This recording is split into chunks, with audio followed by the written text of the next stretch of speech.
I'm really honored to present you the first webinar of the monthly series that's going to happen.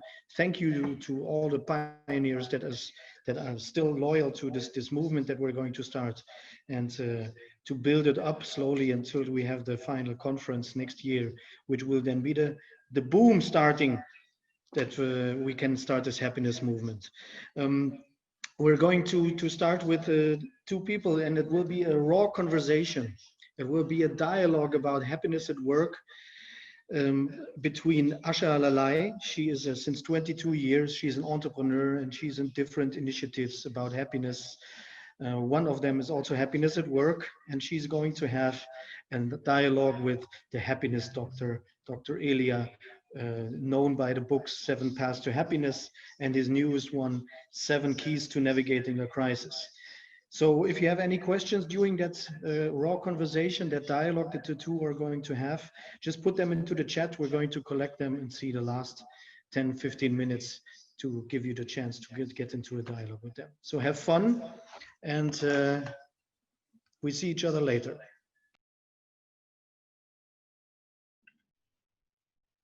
Perfect. Thank you, Pascal, for this wonderful introduction, and welcome. Welcome especially to Dr. Elia. It's our special guest, the first guest of this webinar series. And well, it's amazing to have you here in the Netherlands. Yes. Because you are from America. Although I came here from Greece. I spent the last 6 weeks in Greece, vacationing and working, and Amsterdam is one of my favorite cities in the world. It's great to be back. Thank you for having me. Yes. So we are having like 2 days of talks about happiness, fun, experiencing life. So thank you for the 2 days here in Amsterdam. So today the topic is happiness at work. Indeed. Indeed. Yes. So we have a lot to do when we speak about happiness at work, because what's your experience when it comes to happiness at work? How important is it? I want to start off by talking about the happiness at large, because as the great Greek philosopher Aristotle said 2,500 years ago, happiness is the whole meaning and essence of life, the whole end and aim of human existence. So think about that statement as a foundation of what we're going to talk about. And also think about how much time do we spend at work, and what impact and influence that has on us. Think about getting up in the morning and dreading to go to work. Now, how many people around the world just dread to go to work? Oh, I have to go to work. Versus I want to go to work, or it's a privilege to go to work, or I can't wait to get to work, which is even better. So how do we start off our day? What energy do we bring as it relates to work? And assuming that work is terrible and you struggle through it and you're just surviving, basically, when you head home to your loved ones and the people that are supposed to be the most important in your life, who enters through that door? A cranky, tired, maybe even miserable. How was work today, honey? I don't want to talk about it. So that's one scenario. The other scenario, of course, is how was work today, honey? And it was like, it was great. We got to work together. I'm so privileged to work with these great teammates, and we created this, and we were innovative. And so that impact would last and linger throughout the evening in the home. Mm-hmm. And of course, if you have a family, you have little kids, they pick up that energy. So being happy at work has an impact way beyond the 9 to 5. It impacts your whole day, and it greatly impacts, I think, your relationships. So that's kind of a long answer to your question, but that's why this is so vitally important, that we change the narrative that going to work is a chore, or going to work is a pain in the butt, or going to work is a necessity, but I'd rather be doing something else, to going to work and it's a joy. It's a joy, yes. Yes, it is. And how important is it for leaders to really understand that happiness at work, that we need to prioritize happiness at work? That is not like a nice to have. Right. Oh, let's do something about happiness at work. No, that we need to prioritize it as a leader of a business community. So it's huge. Initially, I started off as a clinical psychologist the first half of my career. And then in the last 15 years, I switched over to the corporate side, working with senior leaders and CEOs, just basically the C-suite. And initially, when I brought my happiness program or my happiness background to them, they really dismissed it, and they're like, "You don't know what you're talking about. I pay these people to work. They don't need anything else." And then eventually, the wellness program, some companies that are more innovative and more progressive and had the money to do it, they started to create what is now called corporate wellness. And corporate wellness initially consisted of like, well, let's have a ping pong table. And maybe instead of like junk food, let's bring some apples for them to eat. That's our way. Okay, what I'm talking about is a lot more deeper and transformative. It's not some kind of superficial perks that you give your employees. It's to have the employees feel, number one, now, especially during the pandemic, because this is even more important, that the employees feel like you care about them first. The biggest challenge right now is ensuring the mental and physical health of your employees. We're living through the pandemic. The book, if we want to talk about that a little bit, that came out, 7 Keys to Navigating a Crisis, was initially written for individuals. My co-writer and I, Konstantinos Apostolopoulos, we wrote the book to help people during the pandemic and other crises. However, as the economies began to open up again in June of 2020, we started receiving calls from HR leaders and C-suite professionals saying, we don't know what to do with our employees because they're coming back traumatized. So because either they've lost loved ones, they're scared to death to even come back. Basically, a good portion, I would say like 30% of employees are not going to come back this year, period. And companies need to adjust to that and be flexible. We'll talk about that in a minute. Until there's until they feel safer. So their physical and mental, I don't know how to describe it best, state of being would never even make the top 10 in needs in terms of HR prior to the pandemic. And now it's number 1. And then you kind of go how to maintain employee engagement and productivity and happiness. Well, you can have number 2 until you get number 1 first. And that's a complete paradigm shift. Yeah. But you speak about feeling. So feelings are like emotions, or how do you see feelings? Is happiness about feeling good, or? No, I think it's beyond that. Actually, one of the first step to navigating crisis, of course, has to do with self-care. And I created basically a personal health assessment that now we give to HR, that they give to all their employees, that it really looks at your physical well-being, your mental well-being, your emotional well-being, and of course, your spiritual well-being. Mind you, we're in the midst of a multiplicity of crises that are happening simultaneously in the world. You have the pandemic, then you have the mental health crisis as a result of the pandemic, where depression, anxiety, and stress is up an astonishing 1,000% and growing. We're talking about 1 billion people struggling with depression right now across the world. Then you throw in the economic and financial crisis, as you have shutting down or pulling back. The economies are struggling. As a result, people are feeling very insecure. And then you throw the social and racial strife in certain parts of the world. And that doesn't take into account the personal crisis people have. Maybe going through a divorce or relationship issues, or kids are struggling, or, having to deal with homeschooling. Yes. Actually, that's the third challenge right now, is working from home, amongst HR professionals. Healthcare, mental health, physical health, productivity, and maintaining some kind of employee engagement. And then how do you adjust to working from home? Because that has its own set of challenges. So those are the top 3. Well, as a result of that, I created this inventory just to gauge, how are your employees doing physically, emotionally, mentally, and spiritually, just so we have an idea. It's basically like a corporate health checkup. When you go to the doctor once a year, it's very similar to that. So maybe some teams or some people are doing really well mentally and emotionally, but they're really struggling with their physical health, or vice versa. We want to do an assessment, so we analyze the results, and then we go back to the HR directors and say, here's what we found as far as your team or your division or your entire company is concerned. And then we can target those areas specifically to help them out. And the awareness, the test is in the book, right? Yeah, it's under self-care. Self-care, and then you just fill in the test. I mean, the Oh, that's assessment great. really takes 2 minutes. It's a personal assessment. It's 20 questions, and then you get an overall score, Mhm. and that gives you an idea of how well you're doing or not doing. Okay. Oh, that's perfect. That's quick. So let's talk a little bit about the 7 keys.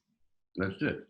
Yes. Yes. Because it's really a practical guide. It's helping people not only how to navigate through a crisis, but more like how can we implement happiness at work in our own business community? Because my experience is that people ask, when you talk about happiness at work, they say, yeah, happiness at work. Well, what can we do? The question is always how to do it. And you give like wonderful tips and tricks, really how to make it really practical. So the first key is self-care. Indeed. Indeed.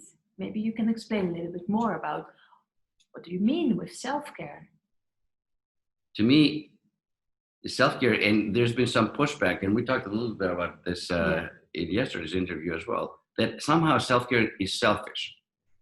And if you're taking care of yourself, that there's some kind of negative connotation about that. What I want to say to everyone listening is like, if you took care of yourself a little bit before the pandemic, you need to double that now. And I'll give you a personal example. I used to walk like 3 days a week for an hour just to exercise and it wasn't more like I had to, it's good movement and so on. But as the stress levels of the pandemic have risen globally, never mind individually, we have to match that. So we have to increase. Now I'm walking every day, 7 days a week, and not because I have to, not because I want to. So I created a new habit as a result of the stress levels going up. Otherwise, we're not going to make it. Yeah. So is self-care selfish? Yes. Should you do it? Do it even more. What did I tell you? Once a week. What do you have to do? Every week, no matter what. Every week, girls' night out? Girls' night out, yes. Yeah. Or just taking care of myself, Yes. right? And you're especially talking to women. I know that. What I can tell you is the majority of the people that have worked, I would say 75% over the last 30 years have been women who are amazing in loving, nurturing, and taking care of everybody else but themselves. That's the sad truth. Mm-hmm.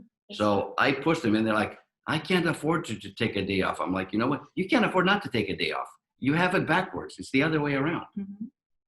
Yeah, that's so true. Because if you don't charge your own batteries, yes, you can still take care of other people, but eventually what happens is you start getting resentful perhaps because you're running on empty and you're taking care of somebody else.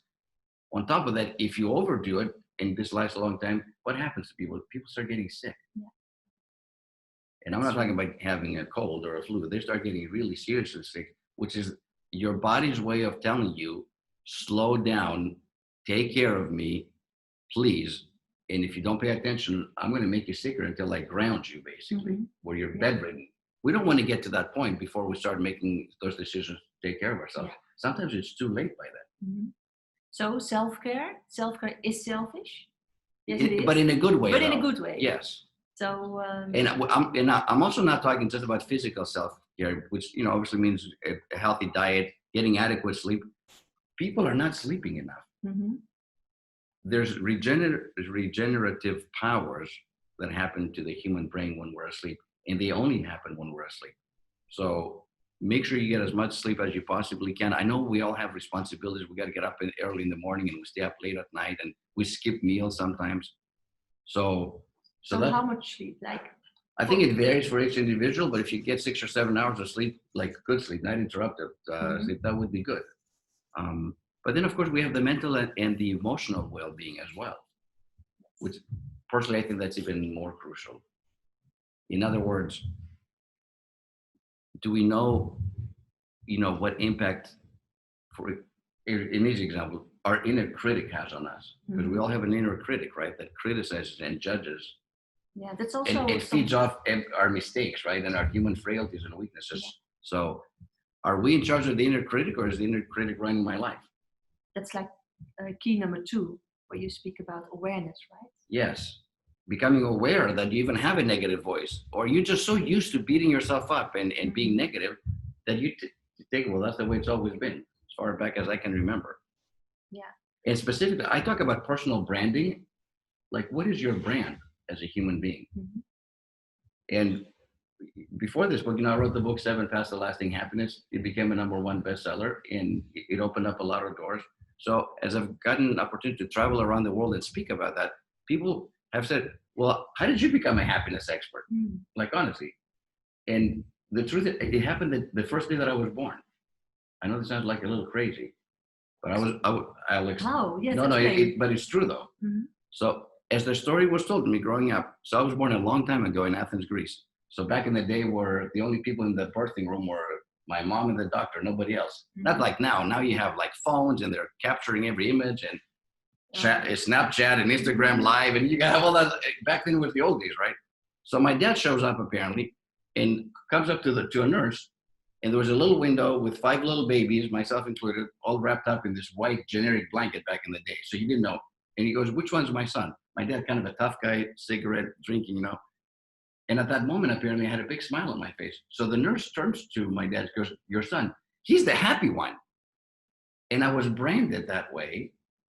So growing up in my family, the story was told like, well, you were born happy. You were born. So Like, you're the happy one. So that was the story that was told, right? Mm.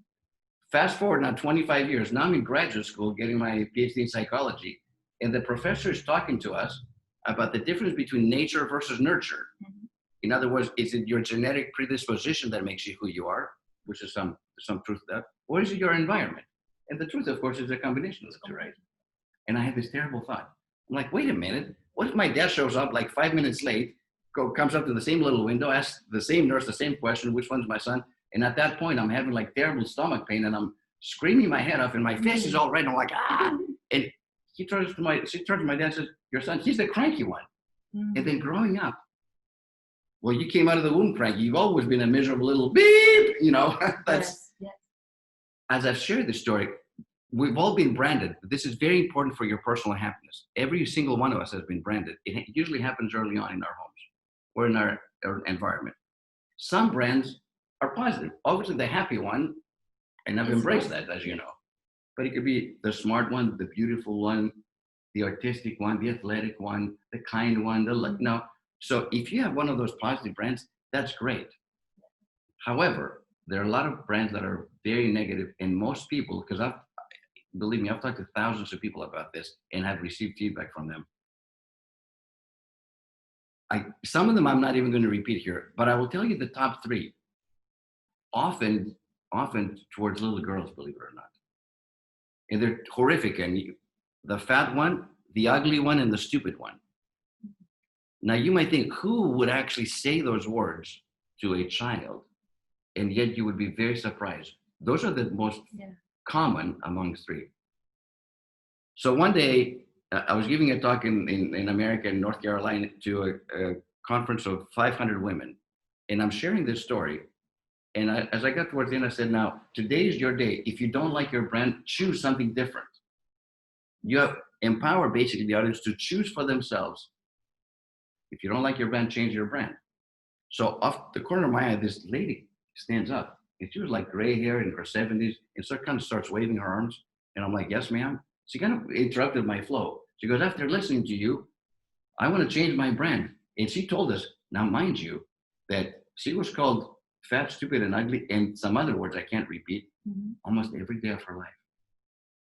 Actually, when she shared that, it got so quiet in the audience, like you could hear a pin drop, We were stunned. First of all, by her vulnerability. I don't know if I would share that in front of 500 people, if that was my brand, I mean, think about it. If you want to change it. No, I know, but I give her a lot of, for her being so vulnerable and open. Yeah. So to make a long story short, I'm like, "Well, ma'am, what would you like your new brand to be?" And her name was Leah, by the way. She goes, "Well, from now on, I want to be known as Princess Leia, like Star Wars, And I'm like, "Yes, Your Majesty." And I bowed down and everybody started to laugh. But why do I share this story? Because if a 70-year-old woman can change her brand, then you can change yours too if you don't like it. You don't have to wait or live with that kind of negativity, that negative voice inside that puts you down every single day because. Yeah, that's so true. So personal brand is huge in terms of one's personal happiness. Yeah. So during the introduction, Pascal introduced us the happiness doctor. Indeed. But I think you're like the happiness baby. It all started with that story. So But isn't it amazing? it's really Now, amazing. of course, Yes. people say, "Are you happy all the time?" Of course not. I'm not happy all the time. But for the most part, even with tragedies in my own life, I lost my parents fairly young, and other things that have happened, I've been able to maintain a positive attitude. And that's really important. That's also something that you share in this book. Yes. But let's go back to the workplace. We speak about self-care and we speak about awareness. How can we implement that at the workplace? So now I have this let's say 500 employees. How can I help them to become more self-aware? How can I help them to prioritize self-care? You have to have buy-in from senior leadership, honestly. Mm-hmm. Like really, you have to have, senior leaders have to understand the importance and the actual impact that has on their employees and their companies. I want to read to you just a couple of statistics about what happens when you have a positive. What's the business outcome basically if you have a positive team or employees? And this comes from a study with Dr. Lubomirsky, who's one of the preeminent experts in happiness across the world, right? Mm-hmm. Sales go up 37%. So I'm talking to the senior leaders now because I think we have to tie that into the actual outcome. Productivity up 31%. Accuracy 20%. And then we get to the most amazing statistics. Increased energy 180% on the plus side. And finally, creativity plus 300%.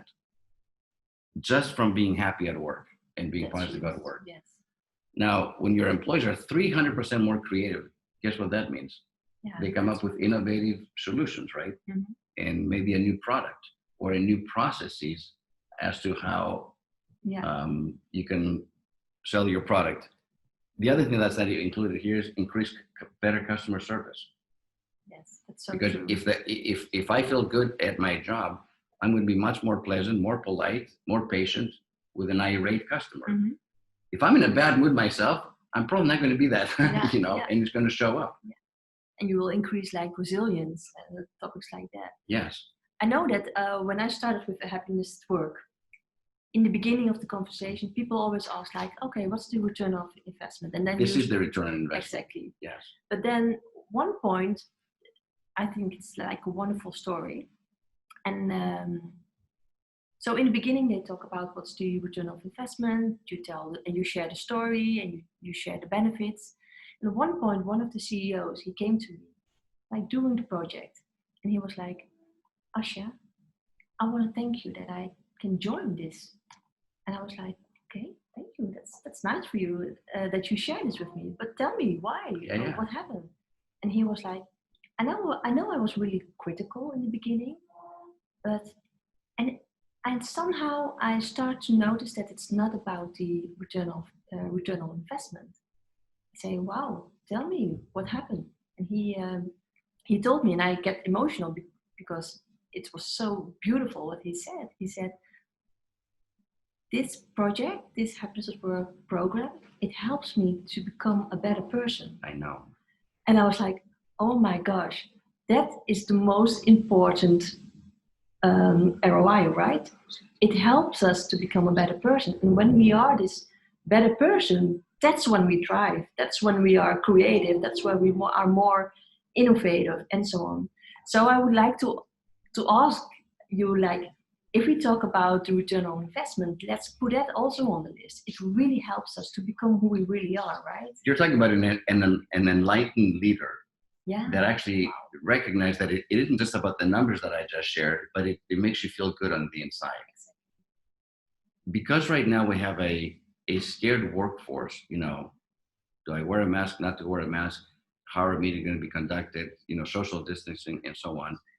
Managers or supervisors, basically, if you have anybody working for you, you have to step up as a leader.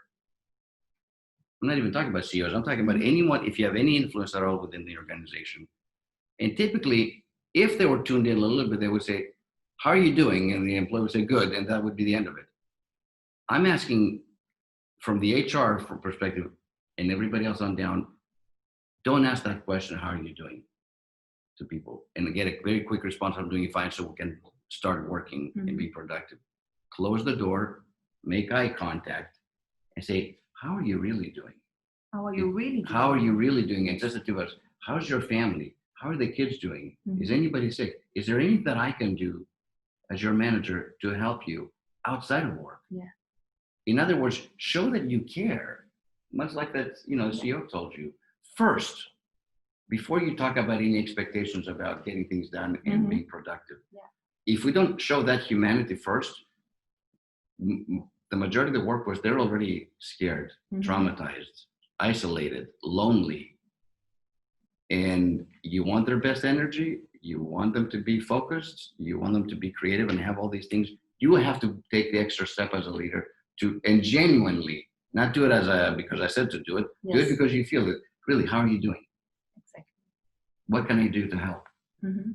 The worst thing I can say is like nothing. I'm actually doing pretty good. Thank you for asking though, because that makes them feel good. But more often than not, if you truly care, you're going to find something out about them that you didn't know. Yeah. Like, you know what? My child's in the hospital, Well, that changes the narrative. Do you need to go home? I'll take care of it. You go be with your family. Yeah. And when we do that, guess what happens to that employee? The next day or the next week when they come back in, whole different story, right? Yeah, that's true. Is it more about kindness? Because Absolutely. Yeah, you write about kindness in the book as the 7 P, and this is kindness, right? It's kindness and it's humanity too. Yeah, of course, but kindness is like really connecting, attention, caring. You really care for your people. I mean, to me, kindness and happiness are interrelated. They're interconnected. Happy people by nature tend to do kind things just because their batteries are full. It comes easy. On the flip side, if I'm ever down and I'm not feeling, the first thing I think about is what can I do for somebody else? Because that automatically changes my own mood. Yeah. Because when we serve somebody else, then that makes us feel good inside and that brings happiness to our hearts. So that can happen within the work environment. So how can we practice kindness at the workplace? I mean, on the most simplistic level, because the book has very practical, easy to implement tips. The easiest thing to do is to be genuinely concerned. Maybe there's a little wall that separates me and my coworker. Tear down this wall, basically, symbolically speaking. Don't just get in there and start on your computer. Like lean back a little bit and have the 5 or 10 minute chat first thing in the morning. Bond with your teammates. Connection. Yes. Because any kind of connection like that, first of all, will strengthen the team on the business aspect. But just like your CEO said, which I think is beautiful, it will make you feel better coming to work. Yeah. I'm not just going to work and then come home and face my problems. I'm coming to work to either help somebody else who might be less fortunate than I am, or because I feel so connected with my team, is to open up a little bit and share maybe some of my pain and my struggles or my fears. Yeah, because that's also a part. That's also part of this journey, right? Yesterday, you told me also a wonderful story about be a palm tree. I love the story. So the difference because I think it's really important for leaders to be a palm tree. Right. So just let's explain to the people who are listening what it means to be a palm tree. So one of the keys to success, and not just in a crisis, I know we're using the pandemic and what's happening right now in the world as in life in general, is to be flexible and adaptable. More so now than ever, just because we're throwing so many different things that we have to adapt to. And we use the analogy of the oak tree and the palm tree.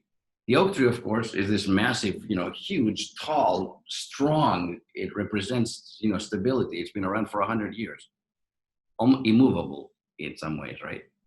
But if there's enough rain and it saturates the ground, and then there's enough wind at the same time, like in a hurricane or a cyclone, guess what happens to oak trees? They come crashing down on people, cars, homes. They kill.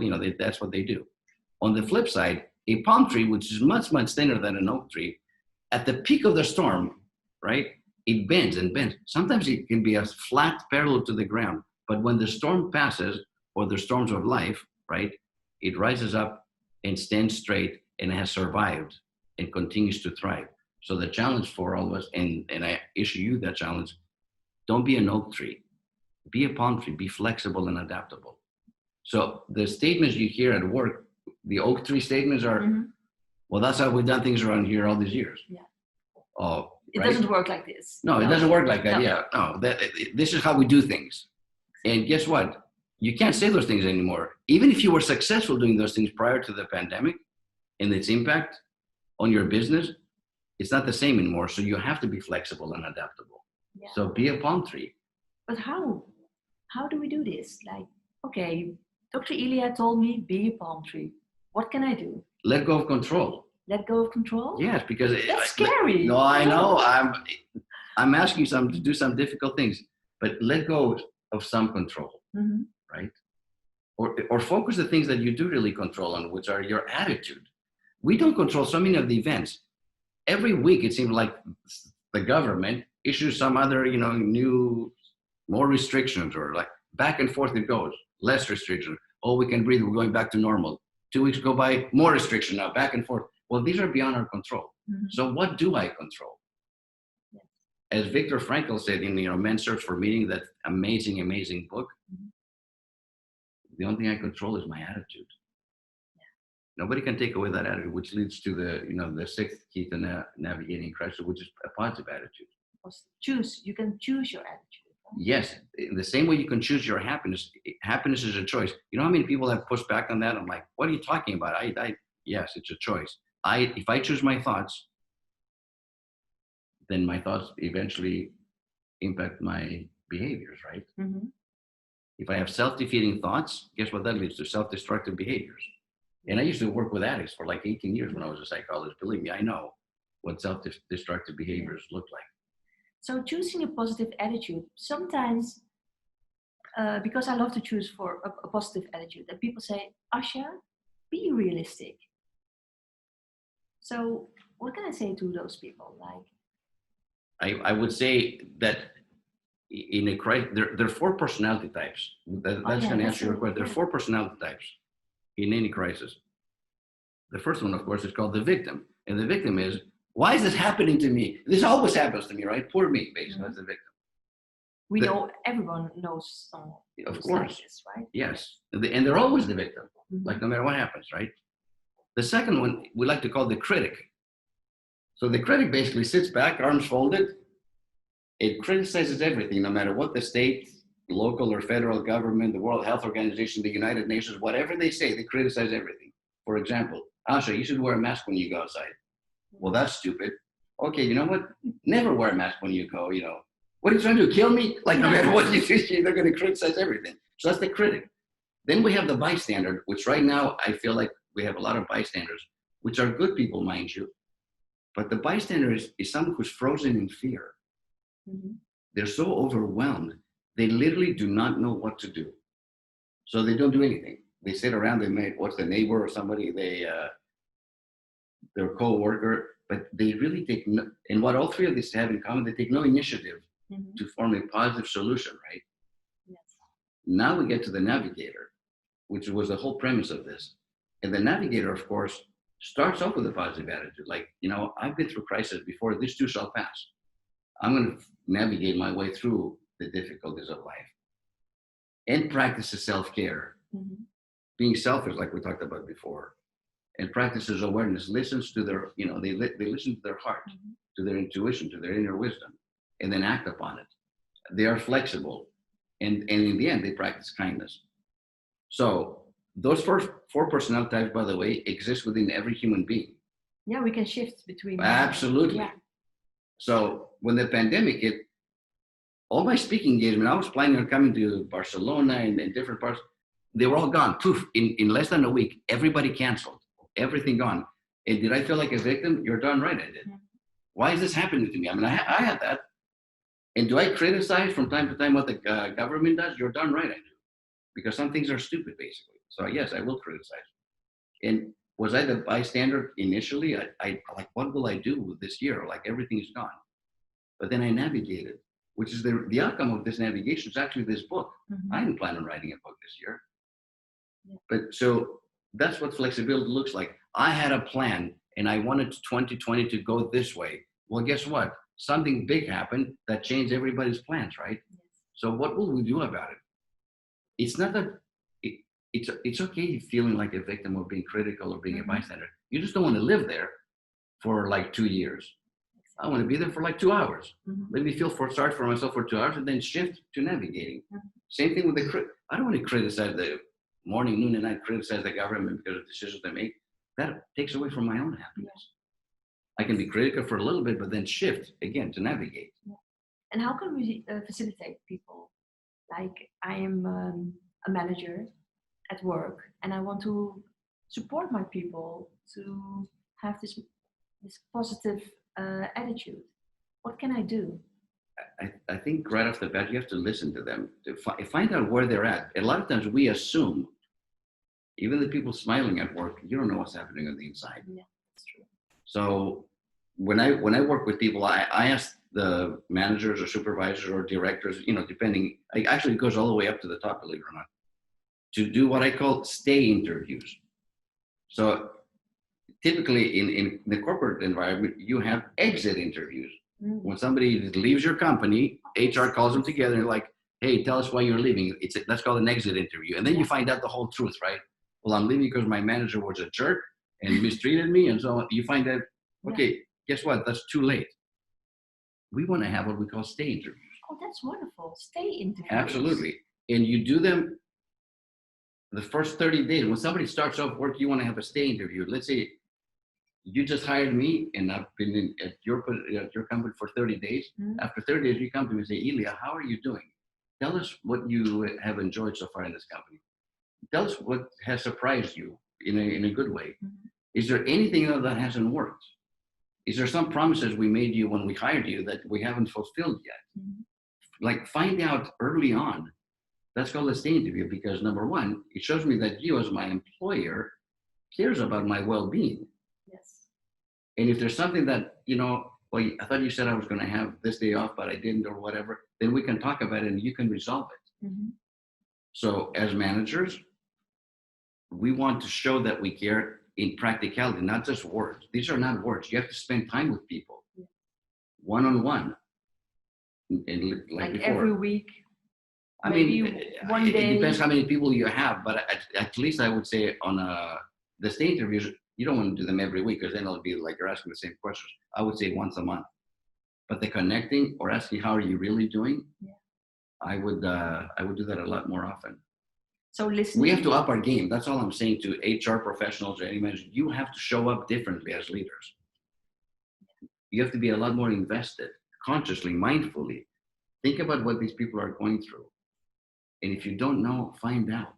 Because you might discover that they're hiding some very heavy things that are taking place in their personal lives. And ask if there's anything I can do to help. Sometimes there's nothing you can do to help, but just being able to say that makes them feel better. Because you can say, look, if anything happens, I'm here for you. If you need to leave early on Friday or take Friday off, do it. And I'll cover for you. To be honest, Dr. Elia, it sounds really simple. This is like, okay, we can do it. So if it's so simple, why is it that people don't do it? Or why it's so hard to listen, for example? Actually, it's very easy to answer that because common sense is often not common practice. It's the easy stuff. Yes, we all know everything that I'm telling you. Right? Of course, that makes a lot of sense. Let's just do it. Yeah. Why don't people do it? Because if they don't put it into practice. I think we get lazy with relationships, honestly. I just want to show up to work, do my work, and don't bother me. And I had a CEO once that I was coaching, and he was a good friend of mine too, by the way, who used to say, "My door is always open." You know how they say that. In other words, you can come, but his door physically was always closed. And he would walk through the office. He had a big office way at the back, so he would pass through all his employees, wouldn't say good morning, and he'd just walk, march. Yeah. And he would get to his office, and then he would close the door. Well, what is the message you're sending to your employees? Your door is not always open. You're full of crap, basically, when you say that. So he hired me to boost the morale in the company. So I started interviewing people, and they all told me that. So next week, I'm like, "Are you ready for some feedback?" He goes, yeah. So I said, "Look, tomorrow when you go through, stop at every desk and say good morning, look them in the eye, and ask them how they're doing."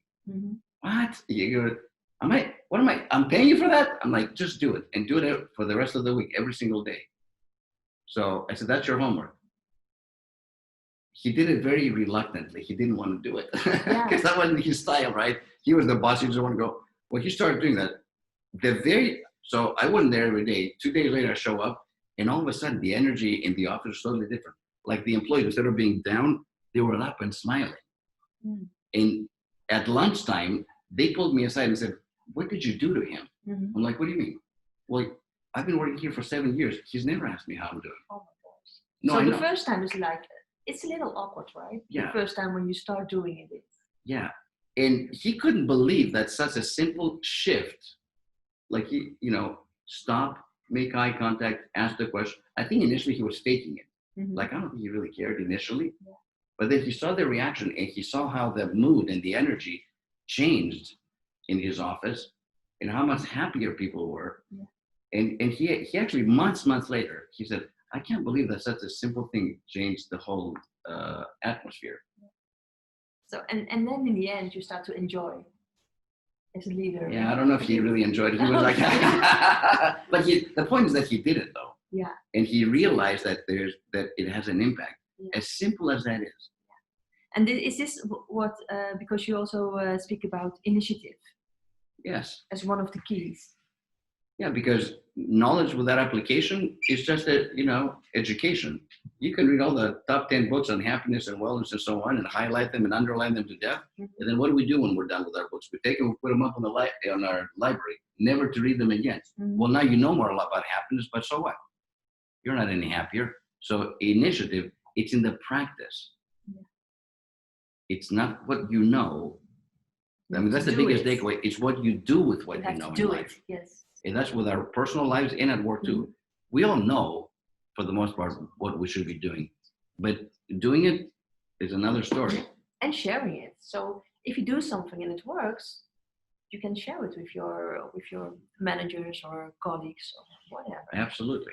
So the 7 keys, it's not only for personal happiness. We can also use this to improve the happiness of our employees, leaders, and so on in the business community.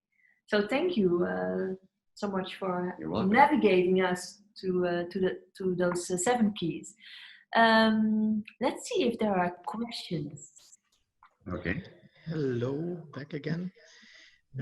Thank you for this enlightening interview, Asha and Dr. Elia. I give you some time, the participants that are now online, to if you have any questions, to put them in the chat. But I have a question for you.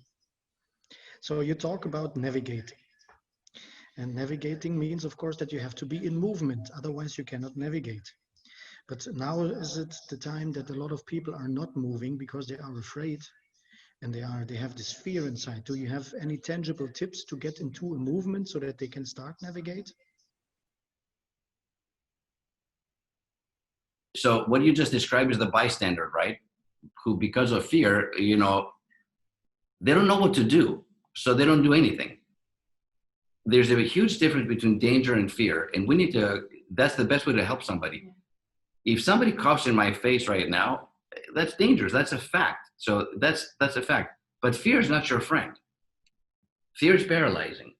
Fear is debilitating, actually. And fear leads to all the other mental health. I mean, if you think about depression, stress, and anxiety, these are all fear-based emotions and feelings, right? Mm-hmm. So you begin with baby steps. What I like to call like stretch goals. And stretch goals force you to go outside of your comfort zone. Mm-hmm. But that's where growth happens, actually. The comfort zone is comfortable and we all like it and we don't like to leave the comfort zone. Well, guess what? This pandemic has shoved everybody out of our comfort zone. We're all out. And now we're like butt naked and like, now what do I do? It's okay though, because whatever success I personally and people that I've worked with have had has never happened in the comfort zone. Mm-hmm. And you know what courage is? Courage is doing something in spite of your fears. People think, oh, they're courageous. They're not afraid of anything. No, that's not true. When people perform courageous acts, they do it even though they're afraid. Exactly.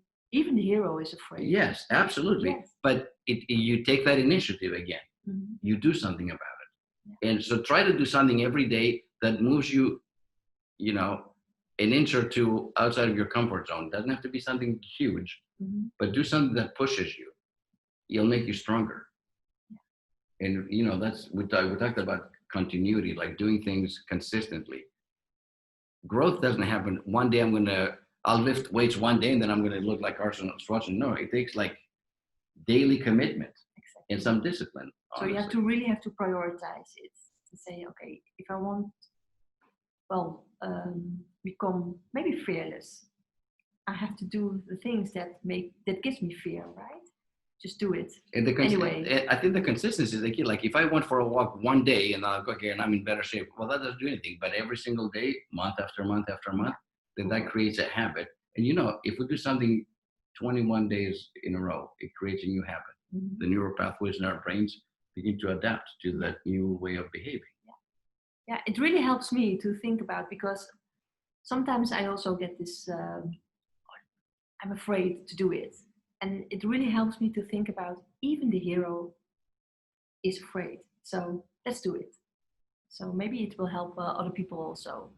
I mean, remember the process that we talked about yesterday about fast forwarding? You know, if I don't do something, let's say with my weight, for example, let's just use an example that a lot of people can relate. Where will I be a year from now? Well, I'll still be overweight and not feeling good. How about 5 years from now? Well, now I'm going to have diabetes. How about 10 years from now? Well, obesity could kill me, right? If you have to project, and that's the negative, right? What if I start exercising now? Where will I be a year from now? Or I'll be feeling a lot better. I will have lost 20 pounds. How about 5 years from now? Well, 5 years from now, I'll be in top shape of my life. How about 10 years from now? Well, I'm going to be enjoying this healthy lifestyle. So now let's compare the 10 and 10. 10 years dead or sick versus 10 years of feeling healthy and happy. And today you're sitting at choice. So what will you choose for today? To exercise, or to eat healthier, or to continue going down this self-destructive path? And that's how I actually have people not only just visualize that, but they actually write it down. The different scenarios. And then they choose, which outcome do you want? And I do this for myself all the time. I fast forward stuff. What will happen if I do this? And then you choose to... Well, that helps my decision making. Because at 10 years, the choices are so diverse. They're so different. I mean, it's like a year from now, I'd be like this. 5 years is like this. Well, 10 years is like this, right? So you can't deny that if you make this correct choice now and you fast forward, how well your life will be.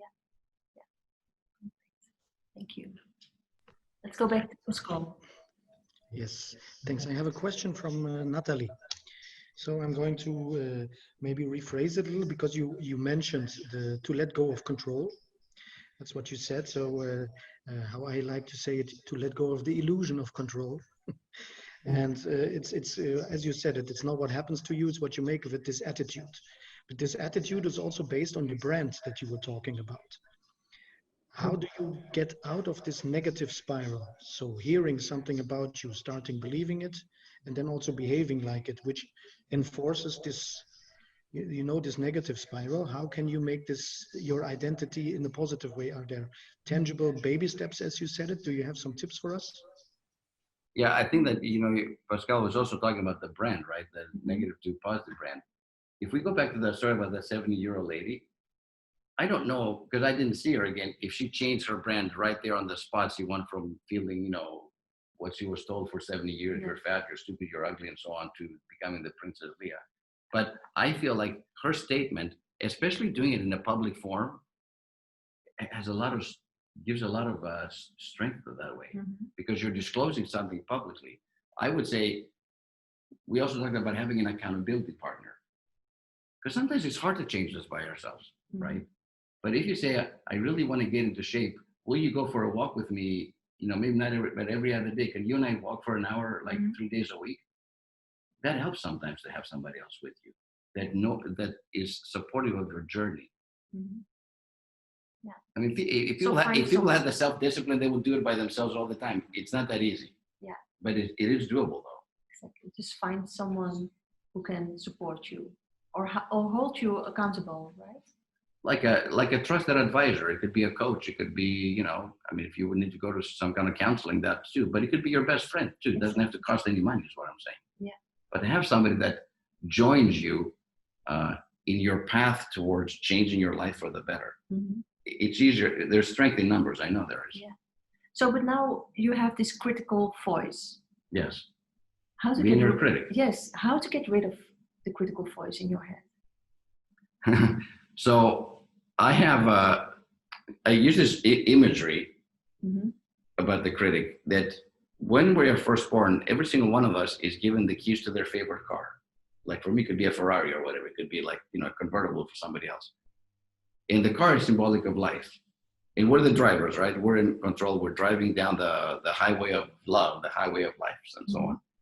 But as the inner critic begins to take over, and that happens early on in our lives, we go from being the driver to being the passenger. Now the critic is running our life.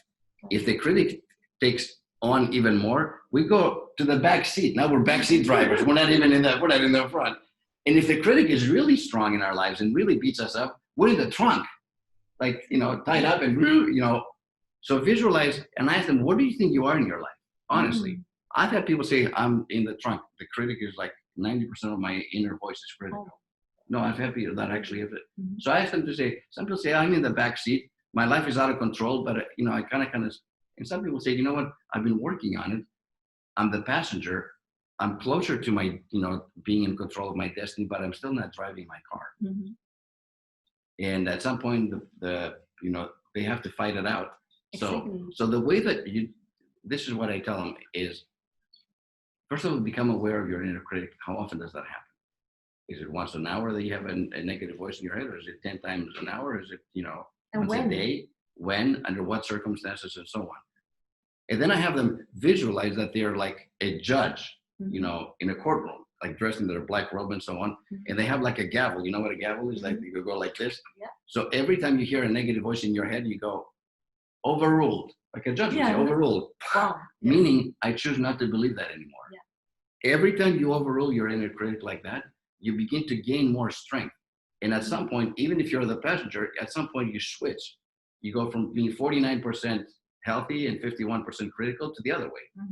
And eventually you want to be, I'm not saying the inner critic is going to go away completely, but if you can be 80-90% positive and loving and caring through practice and self-love and self-care, you're still going to have that negative. That's human nature. But how about we have the inner critic in the trunk and you being in charge of your destiny and your life again? I love the idea of overruled. Overruled, yes, Overruled. because this is my car. This is my life. I overruled that statement. Well, that's stupid. And the critic feeds off our human frailties and weaknesses. So I've learned to laugh at myself. I'm a recovering perfectionist. You know how you have recovering alcoholics? Well, I'm a recovering perfectionist. It took me 40 years to overcome that. And nobody knew it from the outside because I was always like this, but on the inside, I was killing myself. Now, if I make a mistake, I laugh at it. So that's my gavel is through laughter. I'm like, well, Leo, you're just getting, I blame everything on old days now. I'm like, who cares? Yes, exactly. So, giggle and that's I do, but I don't give it any power or strength when I make mistakes. It's like, so what? It happened. And by the way, successful people make as many mistakes as the rest of us, but they do three things differently. This is really important. Number one, they own it. In other words, personal responsibility. This is on me. Nobody put a gun to my head to do this. I did it on my own. I own it. Number two, they learn from it. So what's the lesson in this mistake? And number three, which I personally think is actually more important than the other two, is they have the ability to let it go. In other words, they don't carry the mistake forward to the next week or the next year or for the next 10 years because they made some terrible mistake 20 years ago. So own it, personal responsibility, learn from it, and then let it go and move on, because don't beat yourself, right? Not only don't beat yourself, but my slogan for this year, the pandemic, is do not procrastinate your happiness. Happiness now, not next year, not when this pandemic is over, not when you're graduate from school, not when your kids grow up and leave home, right now, because life is too short. Yeah. That's it. That's typical statement of someone who's a little older. Life is too short. Is it something that grows with you, like when you become older? I think so, but life is too short. Though. There's no guarantees that any one of us will be here next month. Yeah, that's true. And when you're young, you feel like invincible. Well, nothing's going to happen to me, and hopefully nothing will happen to you. But why would you procrastinate your happiness anyway? I mean, that doesn't make any sense. Do it now. Now. Let's do it now. Let's get to the next question, Pascal. Yes, we have a question from Ingrid. a very tangible one. Do you have recommendations for teams, as a lot are still remote, how improve their happiness? Yeah, and given that the majority of the workforce right now is working remotely, I feel like teams are really struggling. That's one of the reasons why my partner Konstantinos Apostolopoulos and I, they bring us to companies to help them with that. Is how can we either motivate our teams, or how can we keep our teams engaged and connected? You know, what I told you about before, how are you really doing? You know, and I meant that like a lot of times we can't physically do that anymore, at least for the next maybe a few months. I don't know, maybe at the beginning of 2021, people will come back. This is why I hate the term social distancing, because I think that's the wrong term. And somebody said it early on, and it got adapted by the media, and it became social distancing is terrible, actually. Physical distancing is what we need to be talking about. Oh, yes. The physical distance that may exacerbate the spread of the virus. That's the correct term. We don't want social distancing. We want social engagement, social connection. It's actually the other way around, because people are struggling with more loneliness now than ever before. Don't assume that everybody that goes home or works from home is surrounded by people and kids running around behind the Zoom call camera and so on. There's so many people that are by themselves. I personally know so many people that have not had human contact. Think about this, with anybody. Like they have no human contact for months. You understand what I'm saying? We're physical beings. We like to touch. We like to connect. We like to have that with one another. When that goes away, and then because people are scared and they pull back, or they're barely managing their own stress levels, they don't think to reach out and to talk to their teammates. So what can we do? So don't, like, literally, and I wouldn't even do it on the phone. I would do like almost like FaceTime, like face to face, and say, hey, I've been thinking about you. Do not talk about business when you call somebody first. That's a huge mistake. First, connect with them on a human level. Ask them how they're doing. Again, if you can't do it physically, you do it through a call. Yeah. Is there anything I can do? First, listen, and then listen. Because sometimes people are private and they don't want to share. I push them though. Somebody says, oh, I'm fine. I'm like, no, you're not fine. Really, how are you doing? Tell me. The door's closed. This is confidential between you. And I push them. And eventually well, actually, I'm not really fine. I'm like, well, I knew it. So what's wrong? What's going on? Yeah. Inquire first. And I say, listen with your third ear, not these two physical ears. The third ear is right here in your heart, right? Intuitively, we know when somebody's off. So ask them, inquire, find out if you can do something to lighten their burden. That's great. Sometimes you can. And sometimes I say, no, but I really appreciate you calling in, because I really needed this today. Thank you for calling. So it's again simple, but you have to take the extra step. Do not assume that everybody is okay at home. They're not okay, believe me. So again, it's listening, connection. Yes, taking initiative though. Yeah, initiative. Which might require you to do something that maybe you're not comfortable with. Well, I'm very comfortable at pushing people and asking questions, so I push. Yeah, I know. We're here for 2 days. I see Pascal's raising his hand, so there's another question. Yes, we have one, and this is the last one. All the other questions, please still keep asking them. I'm sure that Dr. Elia will take some time to answer them later for the Academy, and he has a lot of knowledge to share with us. So we're also curious about how this goes into the happiness movement. But the last one is actually from Shadi. And if you ever saw the movie The Life of Pi, The Life of Pi, yeah, the last statement that the older one says is, I think life is a lesson in learning how to let go. And the question that Shadi asks is how to let go. That's a very deep question. We can have a philosophical discussion about letting go. Yeah, we can just do another webinar about letting go and how to let go. Right. So, I mean, letting go. Again, we have the fear aspect, right? When people are like, I keep saying, part of the letting go is what existentially. Now this goes deep, right? I'm afraid of getting the virus. Okay. What are you afraid of? Well, I'm afraid I might get it. Okay, and if you get it, then what? Well, I'm afraid I might get sick. Okay, and then what? Well, what if I get really sick? I'm like, okay, and then what? well, I could die. I'm like, and then what? And at that point, the whole, it all shifts, because in the end, if you think about it, we're all going to die, right? If you come to terms with, you know, the finality of this mortal life, that's very freeing. And I'm not saying I want to get the virus and die now. That's not what I'm saying. My point is, like, be okay, let go, because death is the ultimate letting go, right? So, and we don't want to be morbid here. I'm just saying that let go of the outcome and really enjoy the process. Live in the now as much as you can. Yeah, I've spent 6 weeks in Greece. The last 6 weeks before I came here to Amsterdam, I watched zero television. Nothing. Not even Netflix, and I'm addicted to Netflix, mind you. So I can share my addictions with you. No movies. My computer use down 75%. My phone, which I'm addicted to my phone too. I have lots of addiction. That's another one. I've done 50%. What has that been replaced with? Was connecting with people, laughing, breaking bread together, loving one another, having deep conversations. And these are all the human elements. And also connecting with nature, like swimming and so on. But nature, connecting with nature and people. And I will tell you that my batteries are full right now, and I'm the happiest I've ever been. Self-care. Selfish, yeah, I know. I've been accused of that. It's okay. It's okay. But I have enough for my batteries to last me for the next year, though. So let's return to the question, how to let go. I think like just trust life. I think that's really important. So trust the process and know that it's good for something.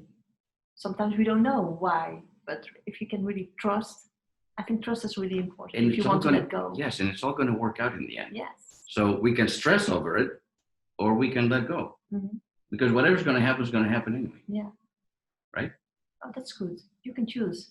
Stress over it or just let go. I mean, I will tell you this, that let's finish with this. Mark Twain, a great American humorist and, you know, author and so on, and I'll paraphrase here. He said, I have suffered a great many things in my life. Most of them never happened. Yeah. In other words, they happen in his own head by stressing and worrying over things. And in reality, in true life, they never happen. So let's not do that to ourselves. Yeah. Let's live in the present. Enjoy every moment of life. Life is too short. Happiness now. Happiness now, love now, connect now, enjoy now. And that's it. Well, wonderful. Thank you for this wonderful question, Shadi. That's really a deep one. So, Pascal, back to you. So thank you to round this up for everything what you shared, the wisdom that you shared with us, the two of you, to let us be part of this raw conversation. Thank you for that. And for all the questions that are still in the chat, and maybe all the questions that come back to you later. Don't be afraid. Don't take that fear with you. Just ask them, and we will take care of this in the Academy, from the Happiness Movement and the community, where we will take care of this. Thank you very much for your time that you invested here to let us be a partner in your conversation, a silent one. And to everybody else, to pioneers have to be role models in happiness. So work on your personal happiness, and let's all make this world a little bit a more happy place. Thank you. See you the next webinar in a month, and then we make the next step. And thank you to the Happiness at Work program. I think I support you 100%. Let me know how I can help. I think it's so vitally important for humanity to embrace this movement that you guys are starting. Thank you. Thank you for joining us, and thank all the people who are watching us, listening to this. Hope to see you next time.